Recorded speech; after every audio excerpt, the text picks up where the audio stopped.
Hey there, Beverly Hills 90210 fans. It's now time to dive deep into an episode-by-episode, character-by-character, song-by-song account of the making of your favorite zip code. With your host, Charles Rosen. I sit in a chair. It's one of Sandy's antiques. The whole thing breaks. Larry Mullen. He shouldn't be even in this show. I hope they're going to kill him, and they did. Pete Ferrero. Up my TV crush is Claire Arnold. So, I mean, she has to come on the show at this point. And representing the fans, Lilly Amarim. Brian, I love you. I have dreamt about you. Along with many special guests. And your questions. So sit back and relax because it's like totally time for the Beverly Hills 90210 show. Hey, here we are. And look who's with us. Mr. Jason Priestley, a.k.a. How are you, man? It's good to have you. I'm good, Pete. Thanks. Yeah. Thanks for asking. Happy to be here, finally. Yeah, man. Oh, it's great. I know you just finished filming a Christmas movie, right? I'm not making that up, right? How did that go? I was up in Lake Tahoe dealing with all the new and exciting COVID protocols. And, man. Really? Yeah. But did you feel good about, I mean, did that production company have it down? I mean, that's major. I didn't know we were shooting in the States. Yeah, they seem to. I mean, it's a lot of testing. We do blood tests 3 times a week. Every morning you get your temperature taken and you have to fill out a COVID questionnaire. Wow. It's a lot. And the crews are much smaller, and lunchtime is very different. There's no craft service table anymore. Wow. It's a little different, but it's hey man, it was nice to get back to work and get back to some sort of sense of normalcy. Nice. This whole thing has been very stressful, I think, on everybody, and I think any chance we get to get back to some sense of things are maybe going to get back to some sort of version of normal, I think is nice. All right. So listen, hey, Jason, Connie, I'm going to add her to the room here. She won a contest to get to ask you anything that she wants to ask you for the first 5 minutes of our broadcast. All right. Hi, Connie. Jason, Connie. Nice to meet each other, right? Hi. Hey. So what you got for Jason? I have been thinking for days because I didn't actually think that I'd win the contest. And I'm like, what could I ask him that I wouldn't have already seen or read? And I don't really have much, but I see a lot of questions in the group, and I think people just want to know where do you see Brandon Walsh in 2020? Good question. Wow, where do I see Brandon Walsh in 2020? Oh, wow. That's a very good question.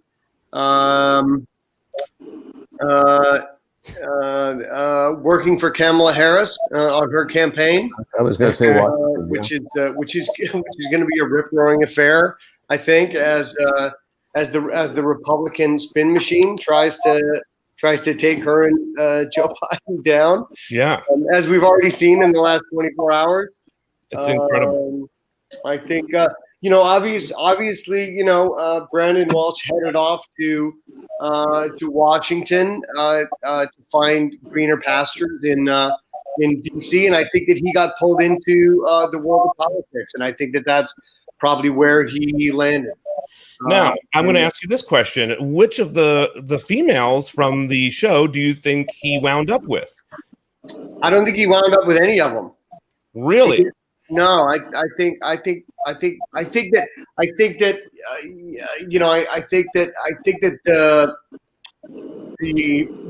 in a perfect world, I think that there was a version of the world where Brandon and Kelly were the king and queen of the prom. But well, let me ask you: what about Brandon and this person? Emily. Makes sense to me, Jason. Makes perfect sense. You want to ruin it, right? No, Christine's a very good friend of mine, and I see Christine all the time. Yeah. That's why we knew it was a safe surprise. Yeah. Yeah, of course. I don't know if Brandon ended up knowing Christine his whole life, but Jason certainly has ended up knowing Christine his whole life. So I think Jason got the better end of that deal. Brandon certainly probably didn't. Very sweet. Brandon was way too judgmental. And, Brandon was sent people to the island way too quickly for very, for not very egregious errors. He would, And I've done that in my real life a little bit too easily. I've matured out of that phase. Christine, we wanted you to swing by and say say hello to Jason and hey, Jay. What was it like for you working alongside him? And we're gonna, by the way, just to let everybody know, Christine's gonna join us for a Emily Valentine centric episode in September, so we're super excited about that. That's one of the reasons why we popped her in to make that announcement. But what was it like working with Jason all those years ago? Contrary to what people say, it was unbelievably horrible. He's a dick. No, it was great. It was a great lesson for me. It was an early job sort of in my career, and Jason was younger than I was, still is, and such a professional and such a in every way, not just in how he was like the adult on set with the cast and like navigating just all the politics of a set. But I would be doing a scene with him and the camera would be on me and I wouldn't be on my mark, and he wouldn't even take his eyes off my eyes and pull me onto my mark and keep talking while in the scene and not even cut the scene and pull me into place. So that the level of proficiency, like as an actor, was really impressive to me, and his ability to be a grown up when people were encouraged to not be so much, I think, when you're that young and that successful, and I got a front hand. I got to be like in his shadow and watch how he navigated fame in the most graceful way I think can be done. So it was a lot of lessons for me that I'm grateful for. Oh, that's beautiful. Jason, I'm curious for you working with Christine. What was that like for you? Oh, it was wonderful. Christine is a consummate professional and a very talented actress and just a first class person. And I've been very fortunate to. I was very fortunate to meet her when I met her and to get to work with her for the time that I got to work with her. And I feel very blessed to have had her be a part of my life for all of the intervening years that have happened since. She's been a great friend, not only to me but to my wife and my children. She's been a big part of our lives for a very long time, and I feel very blessed to have had her in our lives. Amazing. Hey, Christine, where do you land on it? Did Emily and Brandon wind up together, or did it not happen? What do you think? I say no. I say nobody should stay together from starting off that young. It's just growth. You should experience more people in your life. Sure. Which is why with the reboot that happened this last summer, and everybody wanted it to be, a straight reboot of the old show. They thought they wanted to see Brandon at the Peach Pit serving mega burgers to David and Donna and married to Kelly. I just think that's the most depressing possible scenario. Like, how did these people that were so interesting for so long become so unbelievably boring? You know? So right. I think it's great that people, that's life. That's life for a reason. I think that growth is important. Otherwise it's depressing. Yeah, we never talked about the reboot because it isn't really in the mandate, but speaking for Larry, we fucking loved it. And Darren too. We knew every reference. It was like, I get that joke, I get that. And you guys were great. And I think Fox made they made their decision, but I think it was a blunder. You guys, it was so original. I really admired it. Yeah. And it was really the only way to come back. So I agree with you. Now, Connie, do you have anything else you want to ask Jason before we let you go? What was your favorite thing that you cooked during quarantine? Good question. Oh, what was my favorite thing I cooked during quarantine? Oh my God. Oh, that's a good question. Well, I think the my favorite thing I cooked during quarantine was all the pasta dishes, because being an actor, you never get to eat pasta. So quarantine was a great excuse to eat pasta. It was very short lived. There was only a couple weeks there where my wife started baking sourdough bread like everybody else. Right. So for a few weeks there, it was just sourdough bread and homemade pasta, and everyone just went nuts. And all of a sudden, everyone had put on 10 or 15 pounds. And then thank God the gyms reopened and we were able to go back to the gym. And I had, we all had to lose our COVID-15 and go back to work. That's how that went. So, I've been doing some of your wife's workouts, so I'm right there with you. Exactly. All right, Connie, thank you so much for joining us. Thank you. Having you here. All right. Thank you, Connie. Nice to meet you. All right. And Christine, you're going to be back with us tentatively September 16th, which we're super excited about to do the Emily Valentine episode. So thank you for joining us as well. Thanks for having me. Hop into this episode now. All right. Have fun, guys. Bye, See all you. guys. Bye, guys. All right. So there we have that. We started off with a bang, Jason, didn't we? Yeah, you did. That was good. I didn't see that coming. No, I know. It's a good surprise. Hey, Chuck and Larry, how are you guys doing, man? We didn't even get to say all that stuff. All good in your world? I'm like Jason. I was very Camelot today. It's a Camelot day, close to Camelot. She was really impressive, and that was it was nice. And I can't get in the water. It seems I'm trying hard, but even this morning I went out, Larry, and it was like 62 degrees, and it was cold. I know 62 is nothing in Vancouver, but it was I'm not going in that water. I got up at 8 o'clock, and Jason will appreciate it. I watched Stanley Cup hockey. The Bruins won a double overtime. It was so fabulous. 8 o'clock in the morning. I couldn't have been happier. But it's the other thing is that this whole show, which has was like a pandemic pastime for us, has become something more. And in the words of Chuck's notes, it's become fuller, richer, and deeper. We're really getting an archival thing about the show in these deep dives, and you have to really stay up on it because everyone's watching the shows again. We all rewatch these things. We haven't seen them in years, and we have to remember you were shooting 7 pages a day, Jason. I don't know how you did this. I don't know how this could possibly be done, and then you delivered performances of all the actors and yourself. And I just was so underappreciated. I'm so sorry. It was phenomenal. And also I got to see Chuck's 60s, which was great. I remember being part of it, but really seeing it now for the way Chuck sees it in the West Coast was really delightful. And, the Western with James Whitmore as a cohort and stuff. And I wrote him today. I was so excited. Anyway, really? I'm a happy guy. And Darren Martin, I want to say hi to you. Darren, it's good to have you. You and Jason obviously know each other and whatnot. How's everything with you? I know you've been going through some tough times, and of course, we're all thinking about you on this end. How are you, man? How's things going? Doing good. I'm on vacation this week. I've got a tiny little bit of a cold, but there's no COVID anywhere near me, so I know it's just a cold. And I saw that cake that you made on Facebook, right? That looked incredible. I don't even understand how you were able to create that. That was brilliant. I just I Googled how to make a purse cake because my mom was a huge fan of purses, and I wanted to do something big for her 65th birthday. So, I think it turned out good. She would have liked it.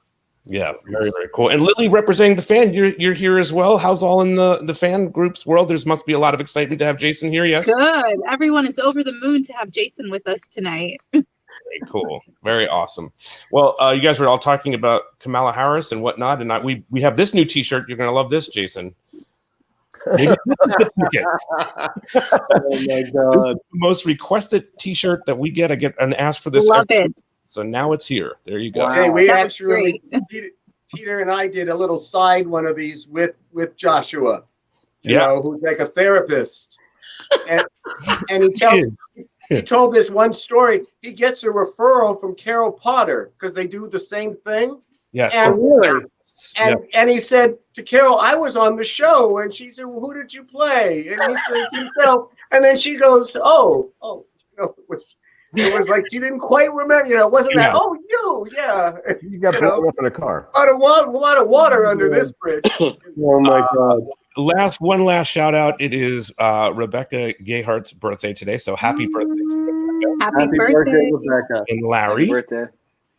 Rebecca will be with us in September. Yes, So she will join us. And talk about Very that excited. storyline about with Dylan and all that and Tony. So that's really exciting too. Now on to this topic.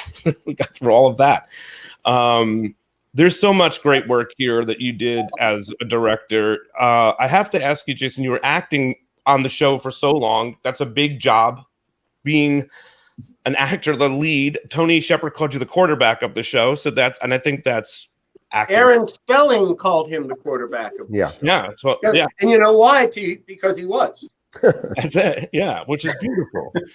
So to take on the idea of doing some directing too, where did that pop in your brain? How did that, maybe that's a Chuck question, maybe that's a Jason question, but where did it come to you that I want to start directing some stuff? Well, I actually started directing theater while I was a senior in high school. So I wanted to directing was something that I had interest in doing, and I saw that maybe I could have an opportunity to do it on the show. While the show was as successful as it was, maybe I could, force my way into getting an opportunity to do something. But Jay, you were interested in it from day one. I think I remember in the early conversation, particularly because our first really fine DP, David Geddes, was from Vancouver. You're from Vancouver. So, you ask questions. You were building towards it. So by the time you approach and say, it's time, we're in the third season. And, there's that old showbiz adage, right? First season, the actors work for you. The second season, they want to be your partner. And then the third season, you work for them. And yet you were, it was clear this is where you were going. And also because of 30 something, which is, was also in this era, just a little before, so many good actors became directors. Peter Horton, especially, is the one that comes to mind, but Melanie Mayron is really good. Not really a lot of them. And one thing I learned from you as a director and seeing is that actors have their own language. They have their own code, and actors are very good directors for actors, or can be, just like Ron Howard is in that world. And I could see that, Yeah.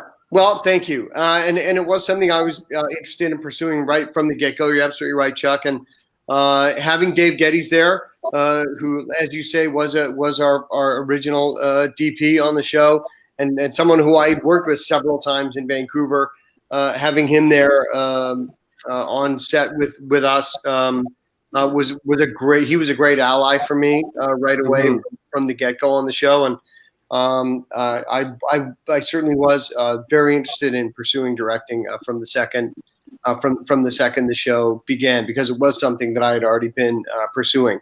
So yeah, you're absolutely right. I was very interested and eager and keen. And luckily for me, I finally talked you guys into it at the end of the third season. The one thing Aaron said to me, I know I've told you this before, Chuck, but the one thing Aaron said to me was right before I started the episode, he looked at me and he said, "Don't fuck this up." I said, okay, Mr. Spelling, I won't. I promise. It's going to be great. And well, we gave you Magic Mountain, right? That was the distant location. Yeah, that was it. Yeah, I did stay. Yeah, that's right. And that episode was super fun, and it turned out really well. And then the next season, he gave me 2 to direct, and the season after that, he gave me 3 episodes to direct. And then I started directing 5 a year after that, and that's that's why I think when I watched Remember the Alamo that you suggested we watch for this podcast, Larry, I was watching and I was going, did I direct this episode? Because that was one of the seasons where I directed 5 episodes, right? I was constantly either in prep or shooting or in post. Yeah. And it was, the turnover. That was one of those 32 episode seasons where the turnover of material was just so laborious for all of us, right? Yeah, absolutely. Yeah. Just kept going on and on and on. But we did it. Yeah. Chuck, was it tough to convince Aaron to say, let's let him do this? Or no, not at all. Not at all. No, he learned it. And, and the interesting thing was, he did the first one. And then the second one was really an important episode for me because, as I've said on this show, if you remember, Larry, you know, the whole thing and Jay. So we move out of high school and now we're in college, and everybody's second guessing that move because Aaron Spelling's terrified, and Fox isn't quite. How do we promote? How do we do this? And the heat was with Melrose, not us. Right. And so and Lucy Salhaney had just started in the network. It was a different administration, and it's like, you know, what am I going to say? Because I say we're just off the cuff. I just went. We're going to do a honeymoon in Vegas where Brenda goes to elope, and we'll do it right in sweeps, and we will be your top show on your network at that point. So. I don't know if did I ever bestow that kind of pressure on you? That's pretty good though, Chuck. That was pretty. Yeah, well, we did, and it was that romp. And what I remember when the first time we talked about it was what you had a vision, and the vision was I'm starting this episode with Tom Jones. Right. And it's not unusual, and you did that. That was because had you met Tom Jones? Yes. And so that was it. You know, that was the guiding force at that point on the Vegas one. Yeah. And then we get into this one, the ones that we're talking about today. And the one, you know, obviously I think the first one that we should probably talk about is Time Has Come Today. And this is, you know, a left field from Beverly Hills 90210. It's its own fun sort of thing, you know. Now I'm curious for Chuck. Was this is obviously an important story to you, I would imagine, talking about the 60s, talking about Woodstock. How does this reaction of everybody, hey, we're going to totally change everyone in the show and have them act as other people? How is that received? Well, I think I think that you know, when you're doing you're doing a lot of the same stuff. You're playing the same character. You know what you're doing. We hadn't.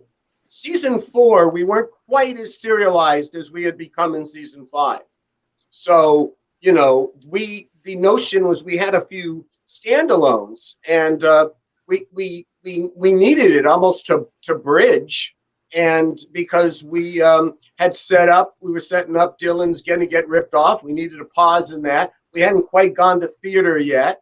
At the end of the year and getting, you know, so we had some, you know, the different ones to do. And this one, I really, in looking at it, it really, again, is, and I have a lot of memories, obviously, because a lot of the things we talked about, where they went, what they were talking about, were things I went or where I talked about and what remember really quite distinctly. But what pulls out of this, as much as anything, and I'll later just tell the story about Jason the moment he became a director, but the performance you got out of Shannon at that point, you know, this was not, you know, our relationship with the company was winding down. Let me put it that way at that moment. And I think the fact that you two got to be together in an unusual circumstance, it just said, we can act.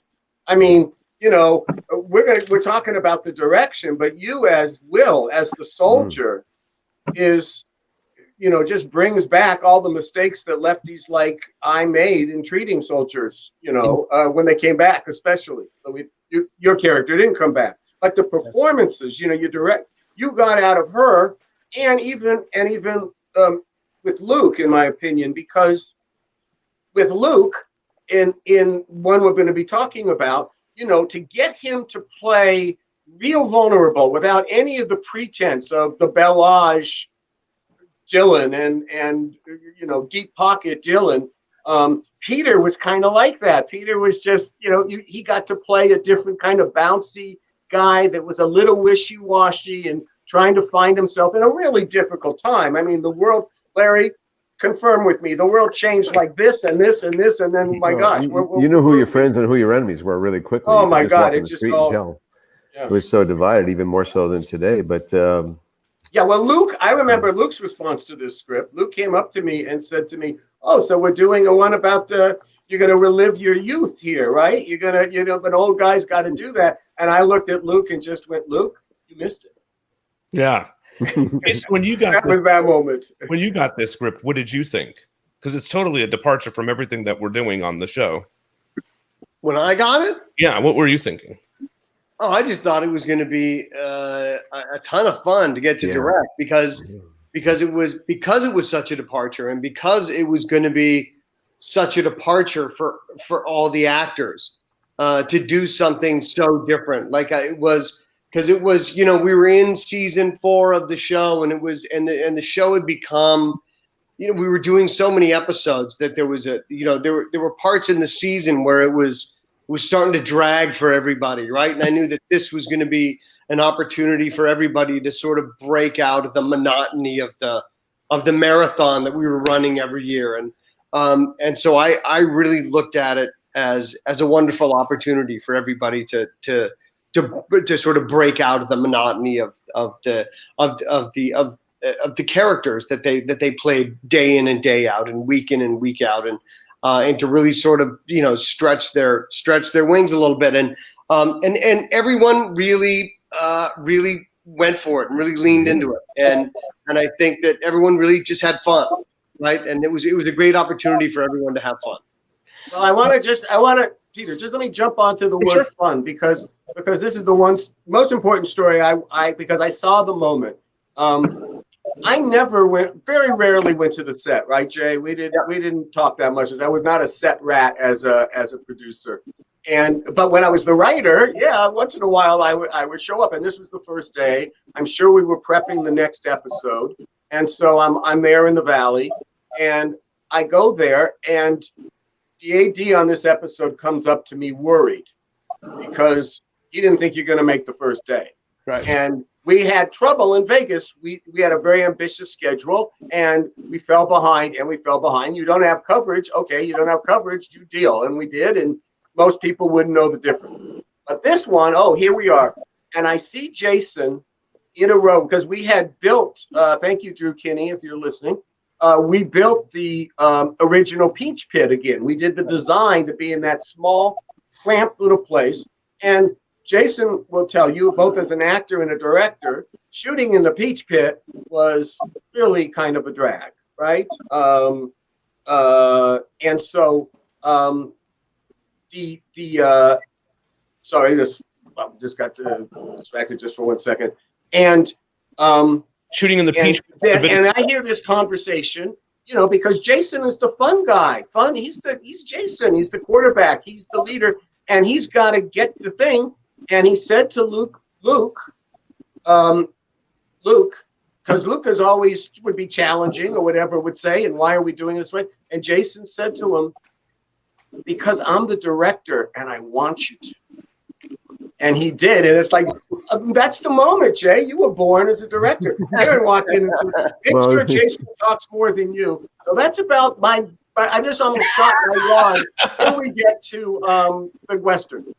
But I just wanted to say that to you. It's really a moment. It's one of my favorite moments and memories of all of 90210 is that moment.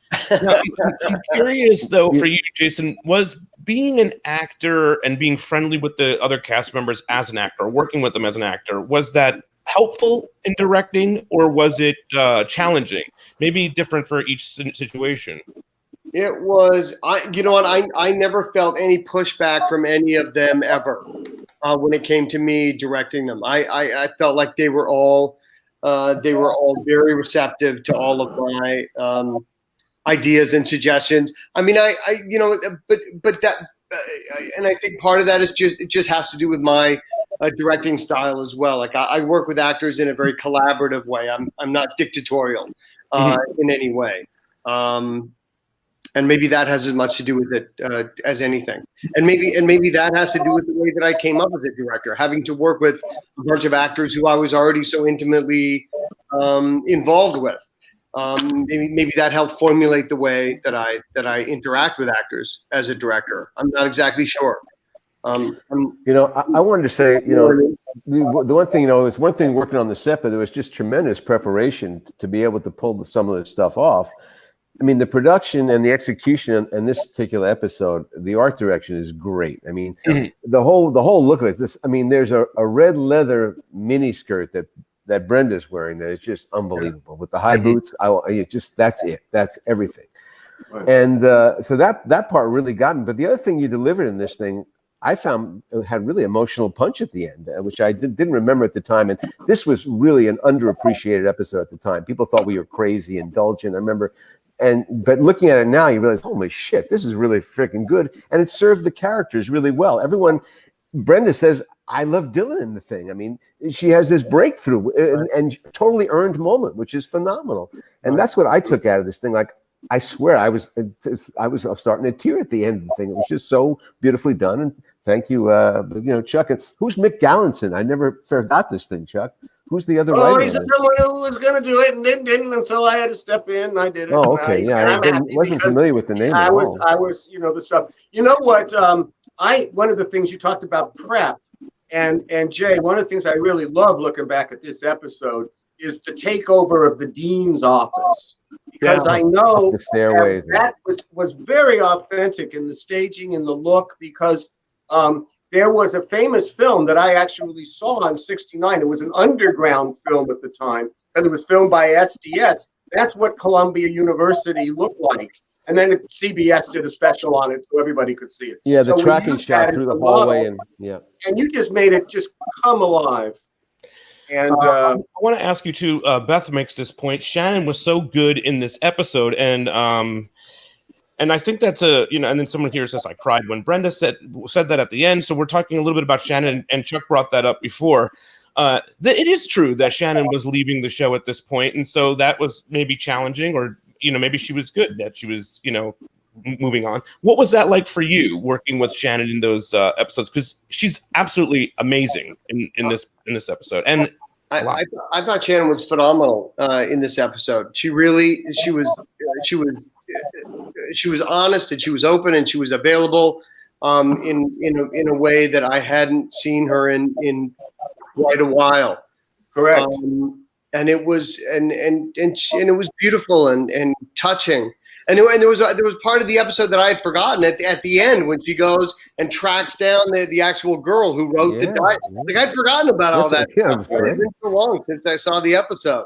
Yeah. And it was such a nice treat at the end. It was like, oh yeah, that's right. She went and found the girl. And it pays off the numbers. And then everybody gets to go to Palm Springs, so everyone has fun. Yeah. Yeah. And she really brings it, at the end when she's, like Larry mentioned, that scene where she admits that she loves Dylan, and I love that Carol and or Jim and Cindy are like, what's wrong with she's losing it? You know what I mean? They're always good for that stuff. Well, and there's that's another thing that I think a lot of that got sort of lost in the later years of the show after Jim and Cindy left the show. Jim and Cindy were a huge part of the show in the early years of the show. Their characters were very important, and they were a big part of the show. And I think that obviously having the Walsh family be the centerpiece of the show. Obviously, they're going to be a big part of the show. But when they left the show, I feel like we lost a lot of the heart of the show, because they delivered a lot of that heart. I agree with you on that. We had James Eckhouse here on the show, and he said in the very beginning of the show, when you guys both first started working on 90210, that you had a bet going on how long this would actually last. Do you recall? Of course we did. What was our bet? I don't know. I don't remember what the specifics of the bet, but I remember that he was like, we both did not think this was going to make it. So was it? I mean, now you're here all these years later. You're 4 years in the in the show later. Were you like, wow, the show is here and I'm directing? No.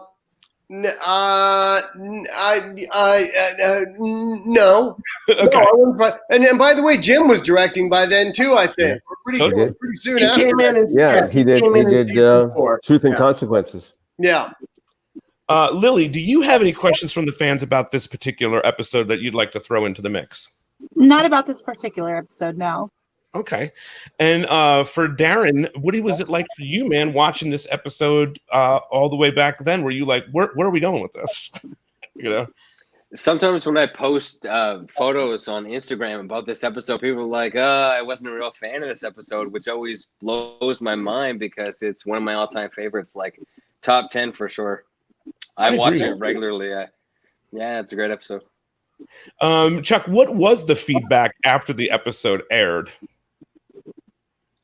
The episode did well in the ratings, and that was it was one of the higher ratings. It wasn't the highest rated show that Jason directed. That'll be the next one we're talking about.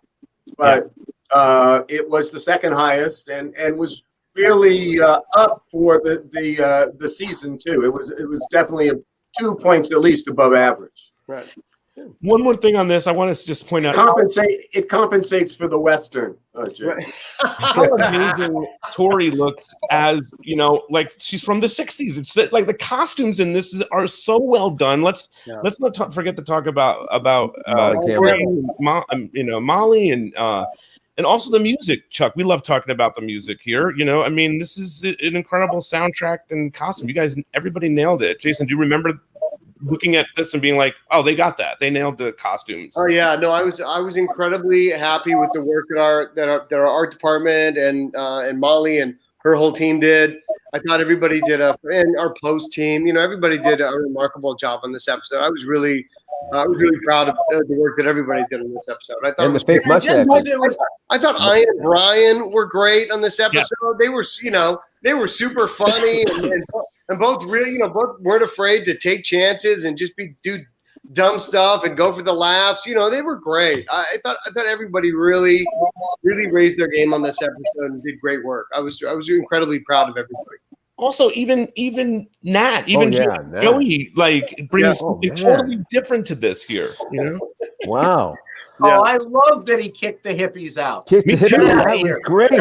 Because this was what was going on. We're seeing the progressive side and college and whatever. What was going on was love it or leave it. That was what was said in the other the counter show being made, at the time, The Life We Make. So we got a little sliver of that in that scene. Yeah. The other thing which I want to say was, Jason, I remember at the time you were really going for that Michael Douglas falling down look. Remember the movie Falling Down? That's what we went, oh my God, Jason looks like Michael Douglas in Falling Down. He had that flat top there and just really wound up tight. And and watching the TVs, all that stuff there, the new and improved, some of the language there, it's just so delightful. Kudos to the writers. It was interesting too. The other thing that that's interesting about it too, and that is that the notion being that there they are eating their TV dinners. And Vietnam was called the living room war. Yeah. And because we saw it on television, it changed people's attitudes. Notice after that, never saw coverage like that again. Nope. But interestingly, flash forward to 2020, think of all the videos that we saw relative to the social justice movement in this. And it's because we see it that it has the impact. So it's almost a real connection between those years and these years right now as I speak. And Amy says she literally got lost in this episode. It was so amazing. So that's a very, very nice, Amy. So one of our viewers just asked, why wasn't Gabrielle in any of the 60s scenes? I think she is at one point. She's banging a tambourine, I think, at one point. Go back to the be-in, and she's banging the a pregnant hippie is banging the tambourine. That's right. I did notice we didn't have enough extras for the be-in. Maybe you kind of used them for the takeover. You kind of had to, we had to deal with the budget. I mean, there weren't quite enough extras. He didn't have the same clout in season 4 as season 5. I'm going to bring up in season 5. In the next episode that, Jason wanted Moscow lights. We were going to get Moscow lights. It was out of our reach until that moment. No, Paul shortchanged us. I love Paul. Obviously, we're going to. I want to do a tribute show to him as well. We definitely should. Betty and others. Well, I was going to say there might be a memorial show. There's others. There's so many. I mean. Yeah, but it might be exactly that way. I noticed, Jason, too. One of the things I love about your work as a director is you do move the camera around a lot. These guys mentioned that, which we don't really see a lot of on 90210. Nobody's really moving the camera. It's kind of shot a traditional 90210 way, and I love that too. But was that something that you took with you that you said, "Hey, I want to start moving the camera around and start doing some different things"? Yes. I wanted to, and certainly, I was. The camera was very active in this '60s episode, and I wanted to replicate a lot of those movies that Chuck was talking about, the documentaries stuff that he was talking about. Those Cinema verite. And utilized a lot of that same kind of stuff that he was talking about in those documentaries that I had seen on the be-ins and all that stuff. So you tried to mimic a lot of that stuff. That's very cool, man. I love it. Okay, so let's move on to this other episode in season 5, right? We're talking about things that go bang in the night. Now, to me, this is this is a quintessential, amazing 90210 episode for so many reasons, right? Is it nice? Or is it different? I don't know if anything's better, but is it just different directing something that's more 90210 versus say this, these kind of I don't want to say standalone. Standalones. Yeah. Mm-hmm. I think that this episode is such a crazy 90210 episode. Mm-hmm. It was super fun, and it was Dylan McKay going totally off the rails, and it had a lot of really fun stuff to it. So it made it a lot of fun. And what I think also what really makes it amazing is it was, Mr. Spelling loved holiday episodes. We did Christmas episodes. We did Valentine's. So we now had already done these Halloween episodes. And this is how Chip Johannesson, our friend, he's been on the show a few times. This is how he does it, I remember coming in and he said, I've researched this thing, The Day of the Dead, which was not in America, really that much in American culture at that point. And, the costuming, again, of this episode in the Halloween party, but everybody got 2 sets of stuff and it was great wardrobe, it was, really was something different. And then, of course, now all of a sudden we're going to be following UFOs. I mean, it was. That's right. I don't know, Pete. I don't think it was quite your typical 90210. No, this wasn't. No, by no means. Yeah. Mm-mm. But I mean, in terms of storylines, we're talking a lot about the drama and the serialized stuff that's happening in the 90210 universe. Right, and the Kelly love triangle stuff, and then the Brandon election stuff, and then the Gabrielle and the religion, the David and Claire stuff. I just want to bring up one thing that struck me in the episode. It was the Claire David. It was just how quickly they went. Claire went from just bitching at him to wanting to have sex with him. I know. It was like flipping a light switch.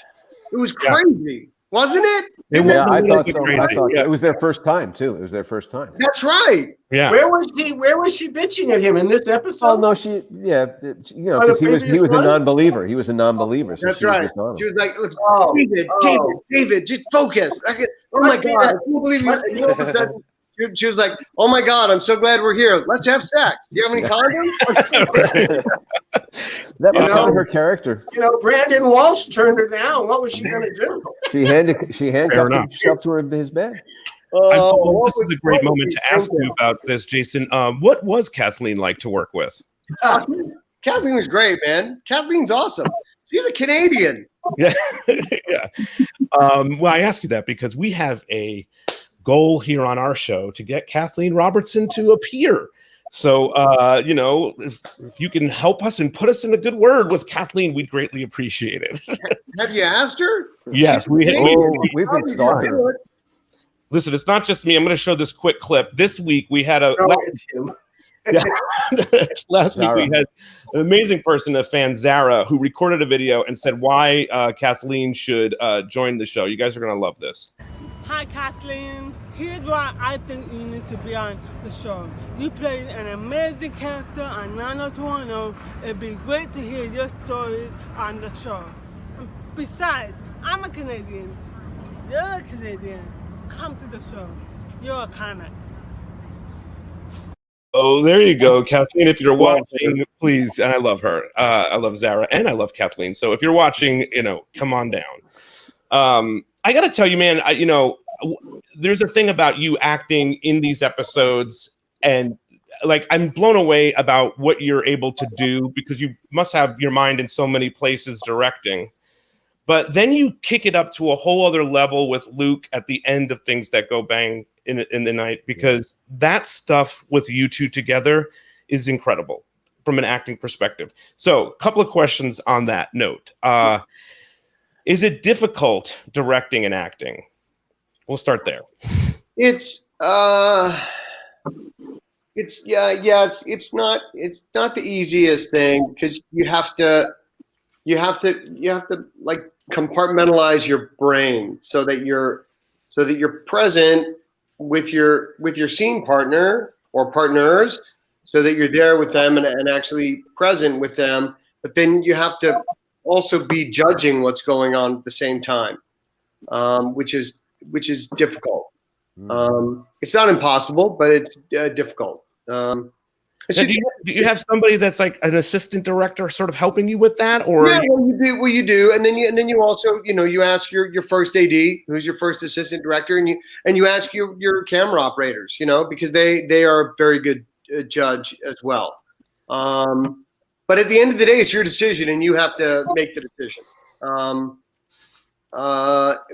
it's it just kind of is what it is, right? You just sort of have to trust your gut and trust your instincts, and know what the truth is, right? And you can feel what the truth is when you're in it, right? Yeah, particularly with Luke here. I asked Brian this question. What did you take from him as an actor? I'm sure at this point now, you guys have been working together a long time, so you get into a scene like this, and it's very heavy. What did you take from Luke as an actor, and then maybe as a person too? As an actor, I always, I love Luke's commitment. He committed to things, and he went for it, and he wasn't afraid to just go for it, right? And certainly that was the case in these scenes. When he had to be, a guy who was on the edge and was coming unglued, he wasn't afraid to reach for that, and I think that sort of commitment and that sort of bravery is awesome, and it's awesome to see, and as an actor to be that committed takes a lot, and Luke was always up for it, right? And I loved him for that. And he was like that in life too. He was an awesome, big-hearted guy, and he wore his heart on his sleeve. And he was a warm, kind, loving guy. He had it all. When you look back on these scenes together, do you recall acting with him, directing him in those moments? Did it bring back memories? Yeah. Oh yeah. I directed Luke. I directed him a lot on the show. Rebecca's going to be on in September. I directed the episode where she got shot, and I directed Luke's last episode on the show. And I directed him outside of the show too on other projects. Like Luke and I worked together a lot. And Luke was one of those actors that certainly as a director, it was always a collaboration, very, very much a collaboration. I never had to traffic cop him. It was always very collaborative. Also, you got those scenes with Tiffany. I'm just going to go there. And I know that you guys really very quickly developed a chemistry. I think that's there, because here she just had stepped in just a few episodes before, right? I think those were. And also, like Jessica Klein brought up last week about what Tiffany's doing in this season. She's playing like she's playing two characters. At sometimes she's the sweet, innocent, new person that moved into the house, and then other times she's this, femme fatale that's at the pool hall and all that, and she's just incredible in this. What was it like directing Tiffany, Jason? Well, Tiffany and I, when she came to the show, and we found a lot of common ground right away, the two of us. So communication with her was very easy, and she's very talented, and I think that, I think that Jessica was right. She was playing everybody, and she was very manipulative, and she was, with Brandon, she was playing that one that, poor me, a little innocent, but, poor me, a little innocent girl from Buffalo. And, what am I going to do? And then on the other side, she was playing very, very, very manipulative, femme fatale kind of character, seducing boys and, using her sexuality to get what she wanted. And I think that, I think that Tiffany really enjoyed that. I think that, playing Kelly Kapowski for as long as she did, I think that, having the opportunity to play a character like this was something that, that she was able to really sink her teeth into and have a lot of fun doing. How amazing, guys, is the shot where you set up where you're the one waiting for her to come in to the house. You're sitting on that chair with it's dark and it's awesome. And then, you have that confrontation where Brandon is going to confront Valerie on what she's been up to. Really good stuff. Do you remember sort of putting that together? Oh, you mean the one where she comes in and you end up on that tight close up of Brandon sitting in the dark? Yeah. Yeah, man. Yeah. I was. You know what? I when I watched that shot, I really enjoyed that. I didn't remember it until I saw it. I want to add one Chip thing here. I wonder if it got that far, but when in the writing of this thing, and I remember if you remember, Chuck, Chip was convinced they had to make love in the satellite dish. Did he ever tell you this, Jason? No. That's what he had in his mind. We had to talk him out of it. We said, no, there'll be radiation. They can't. But Chip said, no, they have to make love in the satellite dish. And actually, when I watched the episode, I thought maybe they were going to make love in it, because I couldn't remember how it ended. So I was disappointed. Chip was probably right. That would have been awesome. I don't know if the satellite dish made it to the draft that you guys showed me. I don't think it was there. Larry, does Chip get do you both get a bunch of credit for the dialogue between Jason and Luke in that scene? No, that was Chip. That was all Chip. That stuff. That was the bridges I burned. That was all Chip. The other stuff, the UFO stuff, was definitely mine too, because that was my experience having I was in Wawa, Jason. You know where Wawa is? It's in Ontario above. Yeah. I had a UFO experience kind of like that, a fake one. So I remember telling Chip about it, and he kind of wound up using that as the fake, as the scare.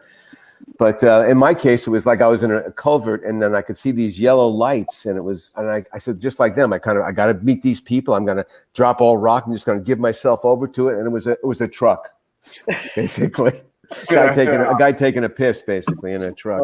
Fun fact for you, Jason. Larry told us last week that he named Josh Richmond after his Coke dealer. So there's that, right? He's a lawyer now. He's a lawyer. Jason, what confessional can you give us? Oh man, I was when I have to say I'd forgotten where that line "Let the bridges I burn light my way." I'd forgotten where that line came from, and when I heard Luke say that in that scene, I was like, "Oh yeah, that's where it came from." Well, Chip says it was from a song. Chip says he pulled it off a song, kind of a local band song from Boston. Right. Yeah, but he there's so much great dialogue in that scene. Oh yeah, no. Oh my God, that line though really stands out. Yeah, by the way, Jason, we have that T-shirt available at the Beverly Hills 90210 showshop.com if somebody wants to go how about there. that segue? That was pretty good, right? Yeah, that was pretty amazing. Yeah, I haven't been quite set up that way before, so I wasn't even prepared for it. But yeah, awesome. Lily, do you have any questions about this episode? Nope. They're all general. All general questions. General Jason questions. I love that. Okay, let's move on to this other episode, The Real McCoy, right? Another sort of departure from the world of 90210. However, I will say that the stuff that's happening in the 90210 world is some amazing foreshadowing for things that are going to happen towards the end of the season. There's a lot of really beautiful stuff that's happening and well-written things that are going on. But let's talk about the Western part first. Where in the world is this happening? Well, the truth is, when I made the Woodstock, the Time Has Come Today for me. But this one was really for Jason and Luke. Yeah. Jason had been in a Western, Tombstone. He was terrific in it. Luke had spent a year and training and really learning to be a bull rider. Remember the bull rider? It was a great bull rider too. He would come to the set and he would practice. So we were really imbued with a Western spirit. And yes, we were doing these, past lives in this. And so why not do all the archetypal, cliches of a Western and use our characters? And it was a way to get Larry's son and my son into the picture. So that was very important. They were the two little boys at the church. Yeah, they were Luke's children. Amazing. When you saw this script, Jason, what's your thoughts on it? Oh my God! I just thought this was going to be as much fun as the '60s episode.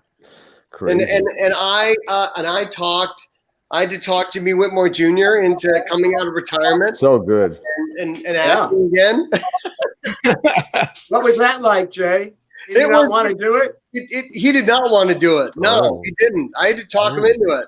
But eventually, it is so much realism. I think Luke and I just wore him down after a while. He capitulated.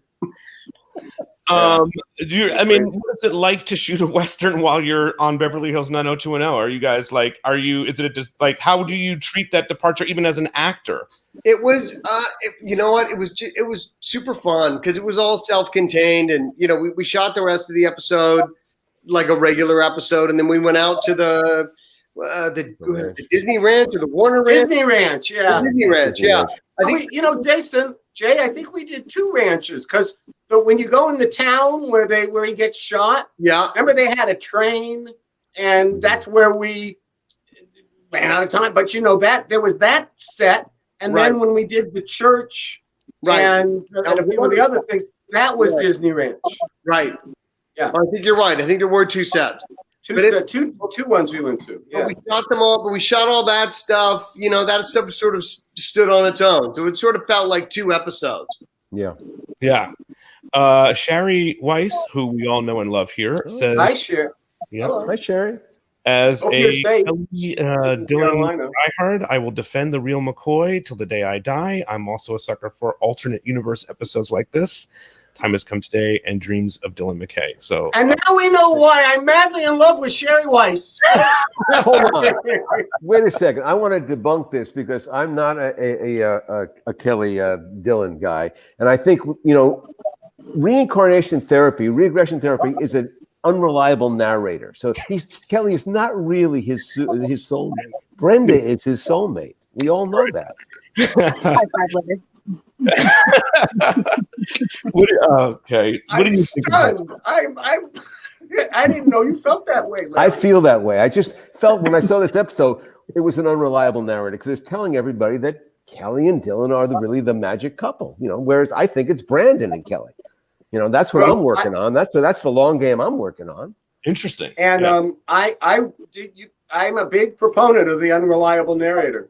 I've exactly. used it in a lot and there's nothing more unreliable than other regression places. therapy. And then, Brandon, I think, loses an election in the midst of all this, right? So there's there's that. Yeah, that was the end, right? It was the requiem for the Rosen years, right? No more campus politics. No more. Mr. Sterling, and that was it. No. Lost an election horribly. Yeah. Yeah. But it was sort of all forgotten. Yeah. Yeah, for sure. And then, there's some foreshadowing with Valerie here about we never touch each other. And then, obviously in a few episodes, we're going to see a whole thing sort of happen. Beautiful, well-written stuff, guys. Well, we're leading to I Choose Me, I think, right? I mean, where basically she rejects both the guys. And so, yeah, that's what happens. Mm-hmm. Yeah. Right. That's what we're building to. Is I Choose Me. Yeah. That's the next episode. That's Goodbye Beverly Hills or the Gabriella leaving. Right. Leaving. Oh my God. So much stuff happened at the end of that 5th year. It's including Chuck dropping out of college. That's it. Goodbye. I want to forget. Joe almost killed me, but didn't do it. Didn't succeed. Tried He really hard. transferred to Dawson's Creek. I'm curious on that topic, though, Jason. When, at the end of season 5, a lot of people are going to be leaving. Like you mentioned, Jim and Cindy are gone. Gabrielle's gone. Chuck's gone. And Luke's only around for another 10 episodes. And then Mark Damon Espinosa gone, too. Right, Mark's gone. Mark's gone. Jamie will be gone pretty quick. What was that like, that transfer? I mean, I assume that you guys know that might transpire at some point, no? Well, yeah, it was strange. It was strange.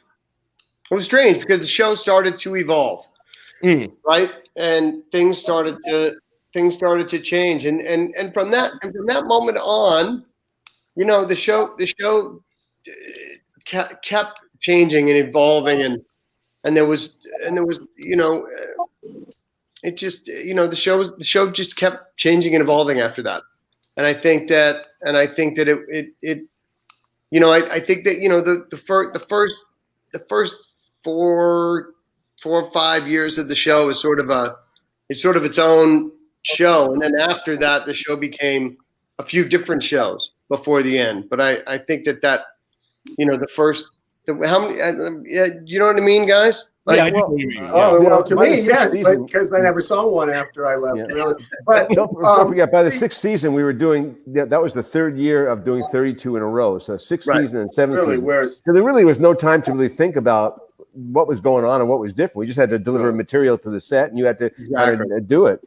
Yeah. And there's some good stuff, and then there's some bad stuff. But for the most part, there's some, the show holds up. We've been looking at it now, and there's some pretty cool stuff. Oh, absolutely. I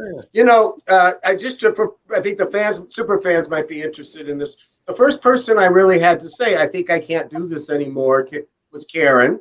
Yeah. Obviously. Second person I told, I'm not, and the first person outside of Karen I told I'm not coming back, was Jason. I drove up to your house. You were living in Griffith Park.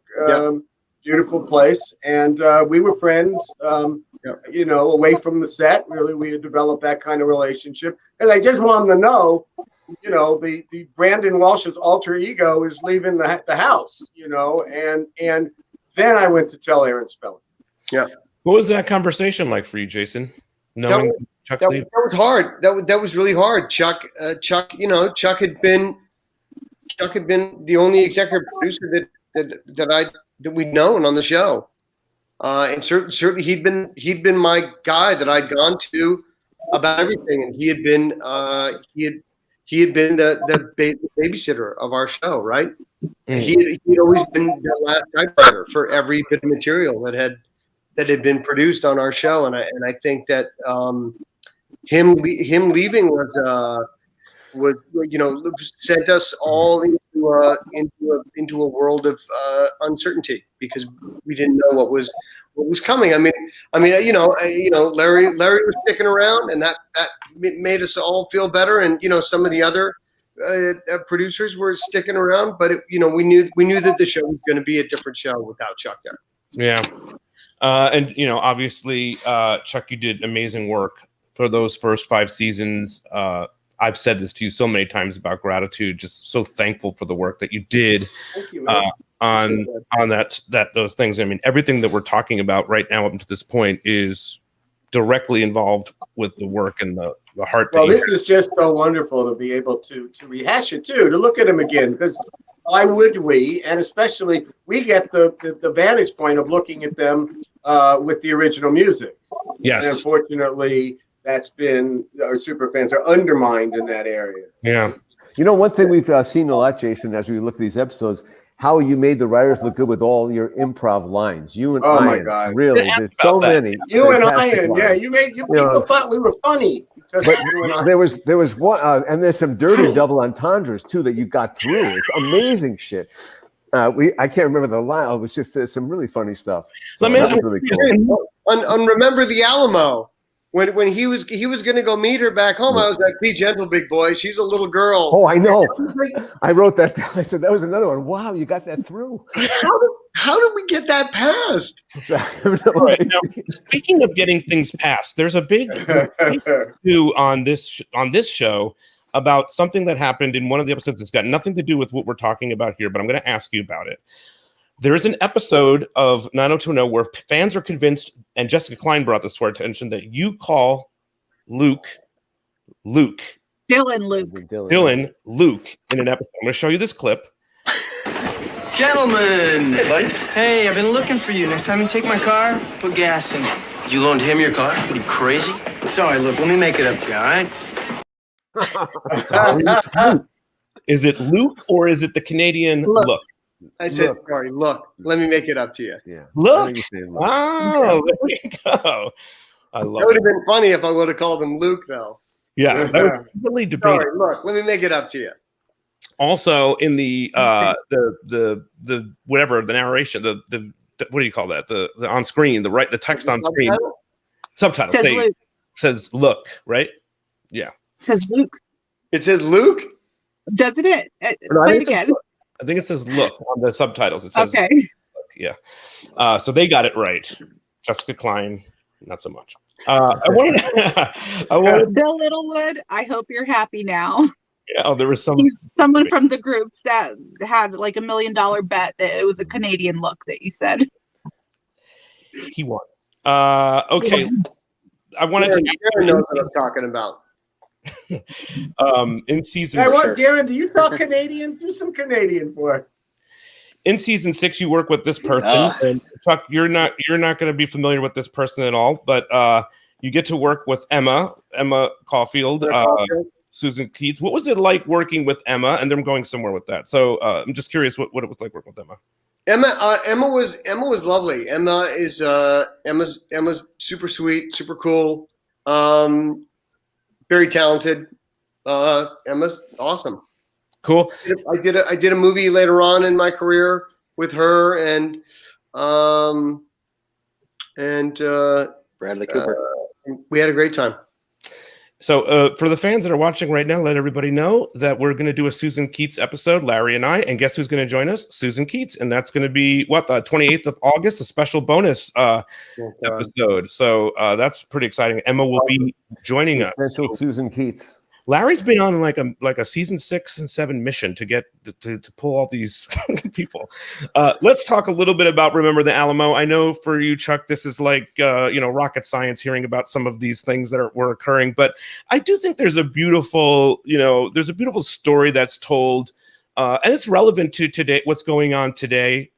About with Black Lives Matter and all that stuff. I mean, you guys were sort of always on the forefront of that topic, and Remember the Alamo certainly does. I thought I was channeling Chuck in this show. Actually, I didn't remember it that well when I saw it. Did you watch it, Chuck?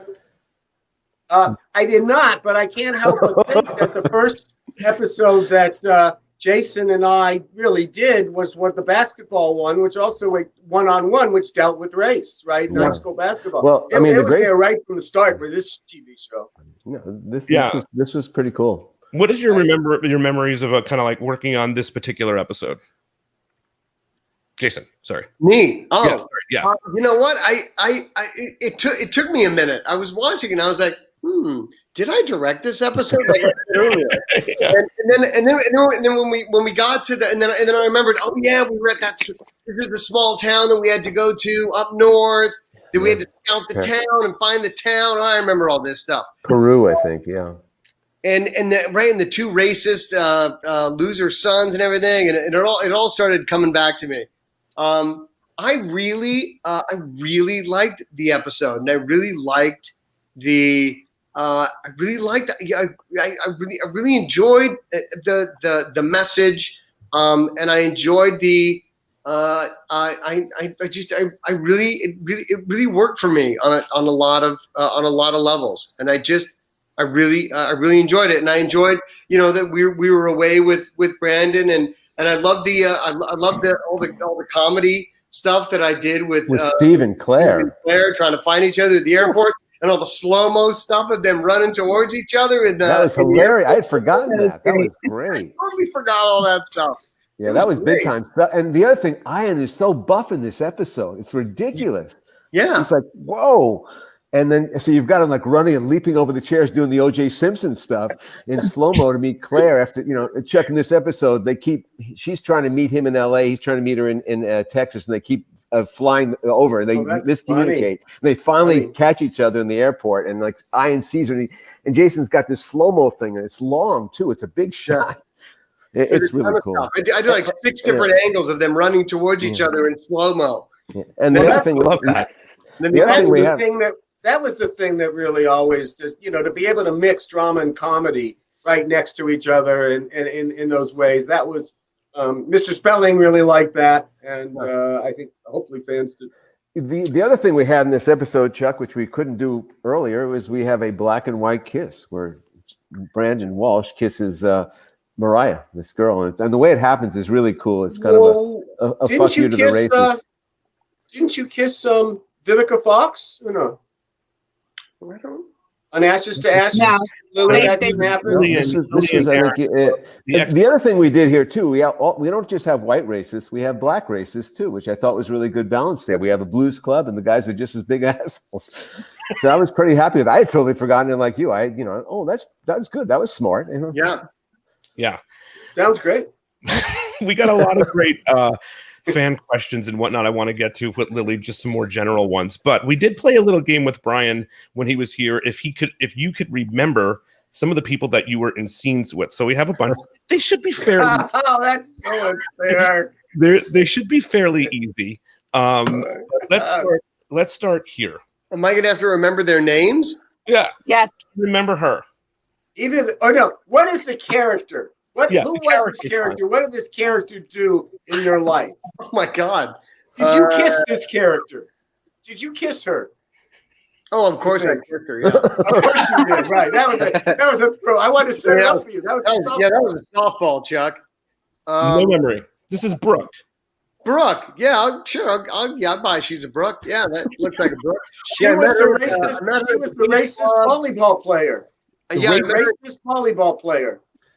Christmas volleyball player? What? Racist volleyball player. Yeah, right. Okay, yeah. When Brenda was off in Paris, you were playing volleyball. Yes, right. Yeah. Okay.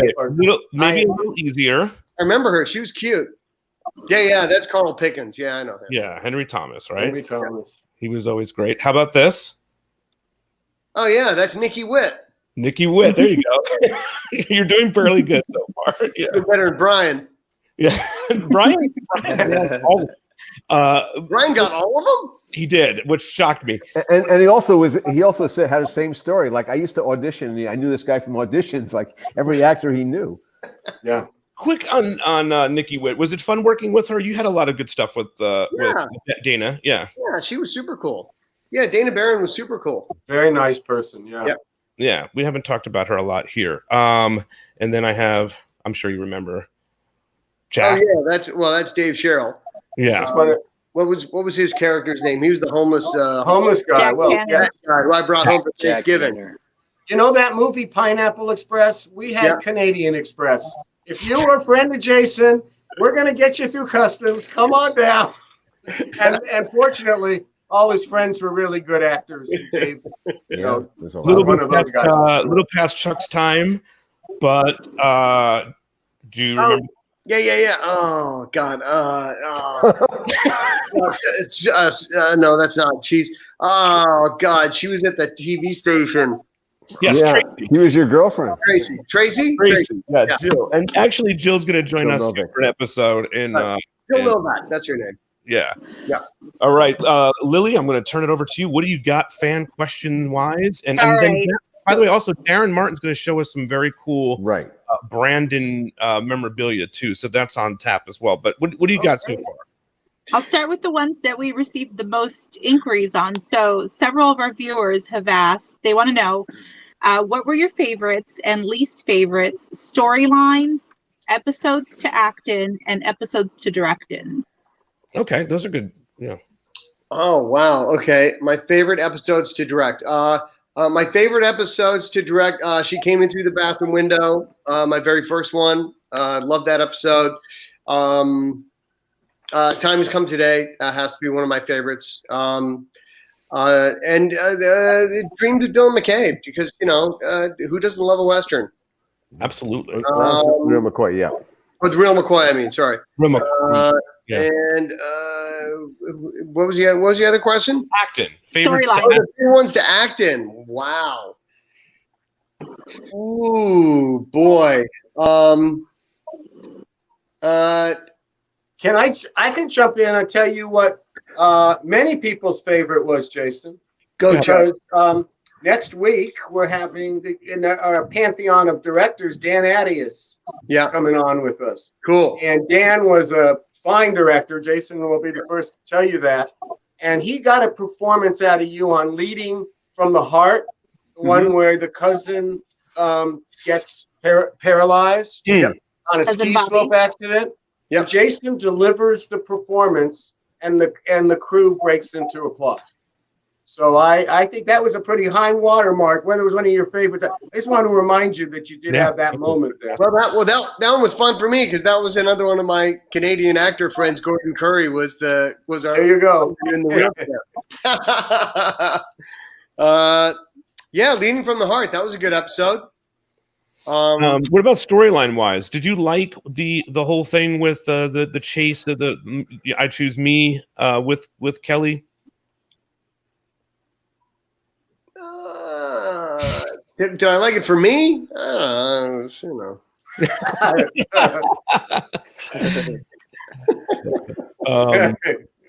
What else you got, Lily?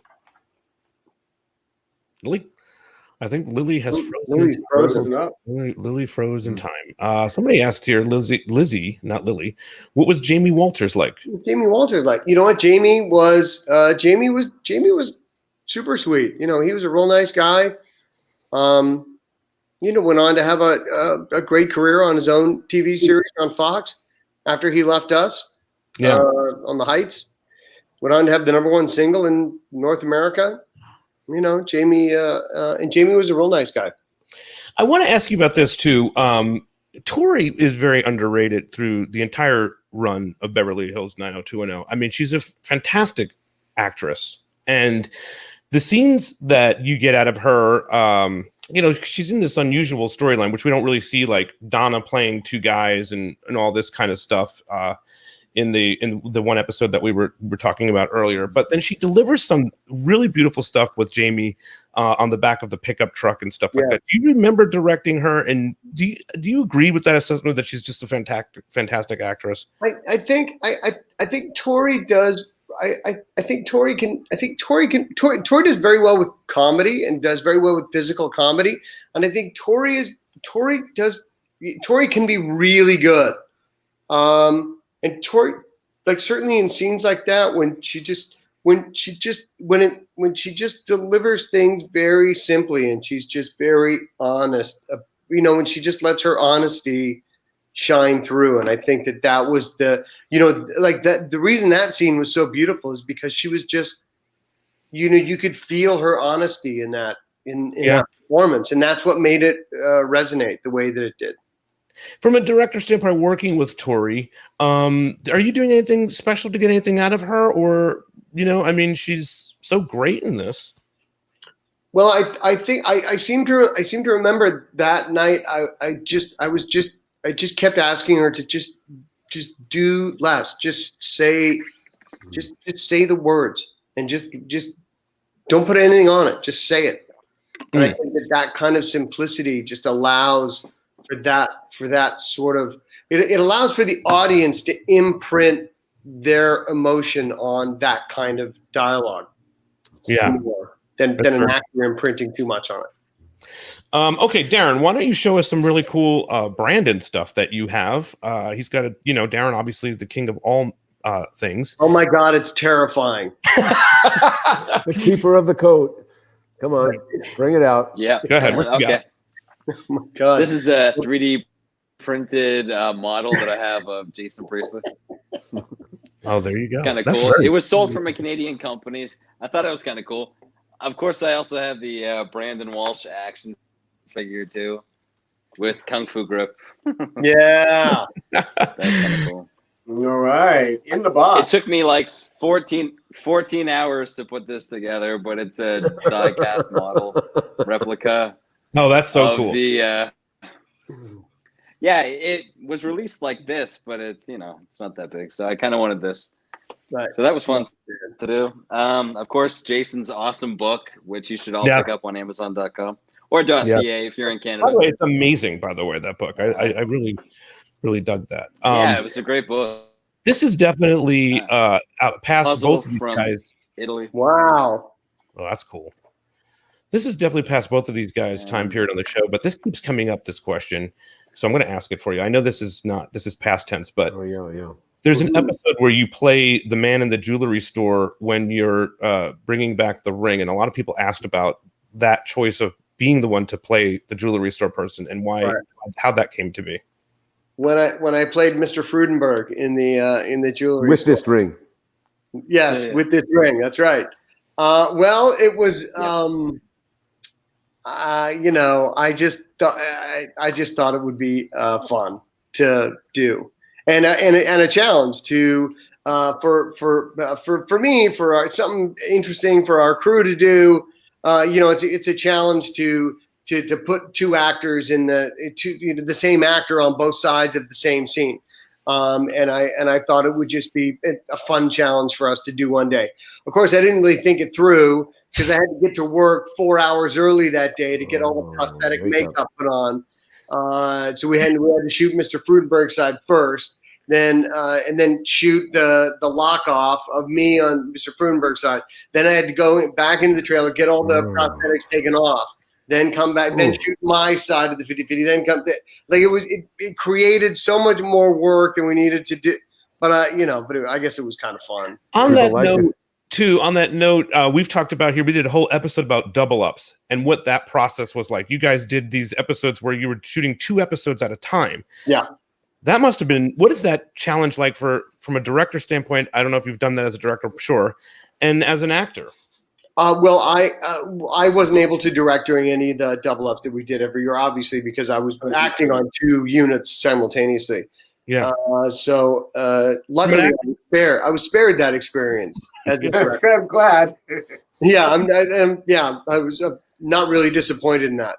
From an actor standpoint, what was that like? Well, it was not without its challenges. I mean, you're shooting 2 episodes at the same time. So, it's full of challenges. I mean, basically we would arrive on set, go, Diana Valentine was one of our script supervisors. The other one would be whoever was filling in on the other set. And we would go up to them and say, which episode is this? And they would give us the Cole's notes of this is the episode where Valerie's doing this and you're doing this. And we go, oh, okay. And then we'd, we'd look at the scene real fast and rehearse it a couple of times. The actors would rehearse it 5 or 6 times, and then we just go on the set and block it and shoot it, and then run over to the other unit or go, stay there and keep working on that unit. I mean, it was like boot camp for actors. It was like crazy. Yeah. We did the Rolling Stone one and the fire on the show. Those are the 2 episodes we talked about. Yeah, we had David Semmelon and Diana Valentine. Right. And that was one set of double ups. We did those 2 episodes. The fire and the Stones episode. Jesus, God. Drew Kinney was there too. Jesus, because we wanted to make it easier on ourselves, so we figured we did it just felt that way. Barbie says, and those were sweeps episodes also. Sweeps. It was because of sweeps. Jason, you were my favorite character. There's so many beautiful comments here that are coming in. Mine too. Yeah. Well, listen, guys, I don't know what happened to Lilly. We lost Lilly. And she had some good stuff, I think. Well, let's see. Maybe she's back. Come back. Yeah, I know she's from Connecticut. She's having all kinds of power issues. But listen, I just want to take the time to say this. I'm all about gratitude these days, man. And Jason, I think to all the people that you resonate so much to all the people that are, on this feed right now in the room, and also the people that are asking questions, man. You made such a difference in all of our lives through the work that you did as a director and as an actor, but I think it probably speaks to your human, your person. You know, I think that you deliver honesty out of all your performances, and it resonates through, whether it be, you know, through the direction or through the acting. And thanks, Peter. Yeah, man. And I just, you know, it's important to say, like, I think most of us fans view you as our older brother. You know what I mean? You're our guy. Hi, Naomi. She just walked in. You know, son Naomi, yeah. And you know, it's just, I just really want to take a moment to let you know how much we all appreciate you, and really thank you for coming on here and for the work. I think you're just an awesome guy, and we love you, man. I mean, it's great to have you here. Yeah. Thanks. No, Peter, you're very kind. Thank you. I appreciate you saying that. Yeah, very kind. It was a you know, working on this show was an unbelievable experience. We all had a great time, and the relationships that we formed on that show have lasted you know, a lifetime. Yeah. Obviously, I mean, you know, look at us all. We're all still we're all still here, and we're all still talking about it, and we're all still in touch with each other, and we all still enjoy spending time together. And it's a great testament to the work that we did. And I don't know, it's the gift that keeps on giving. Yeah, absolutely. Yeah, all right, well, listen, guys, I think we rocked this. Darren, it's always wonderful having you here. You add such insight. We love all the stuff, and thoughts are with you as you're going through some very difficult times in your life. I know, and you know that we all look at you as a brother too in this thing. I've told you that before. Yeah, thoughts are with you, buddy. Thanks, man. Yeah. So sorry we lost Lilly and some of the questions, but Jason, maybe you'll come back one day and answer some fun fan questions. Yes, Peter, anytime. Just invite me and I'll show up. All right. Very awesome. Thanks, brother. Thanks so much, guys. See you later. Very good to see you guys. All right.